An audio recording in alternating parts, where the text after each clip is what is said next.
Ano nga ba ang goal ko? Bakit ko pinasok ang pagninegosyo at sinimulan ko ito sa maliit na pagtitindahan?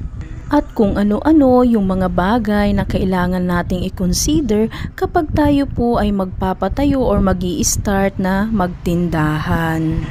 So ito nga po yung tatlong pangunahin na kailangan nating i-consider kapag tayo po ay magpapatayo ng tindahan. Unang-una na dyan na kailangan yung i-consider kapag tayo ay magpapatayo ng tindahan ay yung location or area ng balak nyong pagpatayuhan. At ang pang-second na kailangan nating i-consider kapag tayo po ay magpapatayo ng tindahan, kailangan nating aralin or alamin kung ano-ano yung mga basic needs ng ating magiging customer. At kung ready na tayo sa una at pangalawang kailangan nating i-consider, pwede na tayong mag-start ng maliit na sari-sari store. Dahil pwede mong simulan ang pagsasari-sari store sa halagang 5,000 or 10,000. Basta piliin nyo lamang po yung mga basic needs or everyday needs ng ating magiging customer.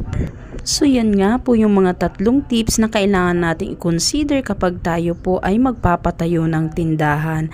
At kung nagustuhan nyo po, please like, follow, and share po sa aking FB page para updated po kayo sa mga new uploaded videos